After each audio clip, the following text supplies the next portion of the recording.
Ever checked into a hotel and felt like you weren't alone? That prickling sensation on the back of your neck, the feeling of eyes on you when no one's there? My story begins in a place just like that, the Grand Majestic Hotel. It was old, grand in a faded sort of way.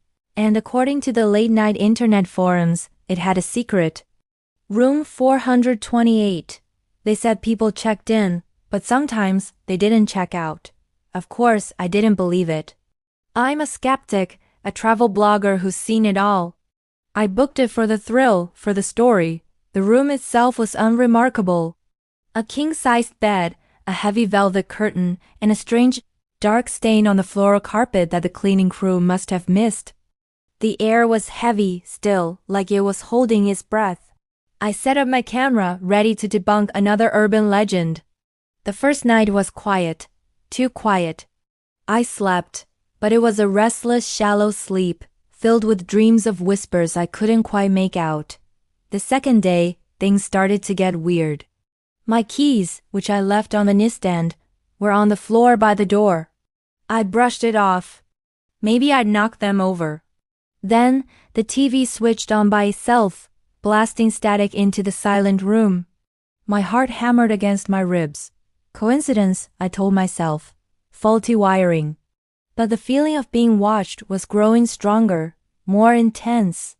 It felt like someone was standing in the corner, just out of sight, their gaze burning into me. I decided to talk to it. "Hello?" I said, my voice shaking slightly. "Is anyone there?" The only reply was the hum of the ancient air conditioner. I felt foolish. I was just letting the stories get to me. That night, I barricaded the door with a chair, just in case. I set up my laptop to record the room while I slept. I needed proof, one way or the other. When I woke up, the chair was back in its corner. The room was freezing, despite the thermostat being turned off. My hands trembled as I opened my laptop. I scrolled through the footage, my breath catching in my throat. For hours, there was nothing. Just me, tossing and turning in the bed. Then, around 3 a.m., it happened. A shadow detached itself from the darkest corner of the room. It wasn't a trick of the light. It was tall, thin, and it moved with a slow, deliberate grace. It drifted towards the bed. It stood over me for what felt like an eternity, just watching. Its form was indistinct, but I could feel its presence even through the screen. It was pure malevolence, a cold, ancient hunger. Then, slowly, it leaned down, its shadowy form obscuring the camera's view of my sleeping body. The screen went dark for a moment, and when the image returned, the shadow was gone. But I saw something else. On the pillow next to my head, a dark, wet stain was spreading, the same shape as the one on the carpet. I didn't pack. I grabbed my laptop and I ran.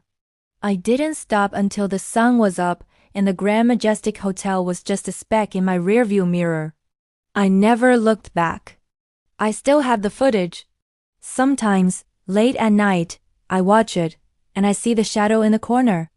I know it's still there, in room 428, waiting for the next guest to check in. So if you ever find yourself at an old grand hotel, and the clerk offers you a room with a story, maybe just ask for a different one. Some stories are better left untold. Thanks for watching. Don't forget to like and subscribe for more tales from the road. Stay safe out there.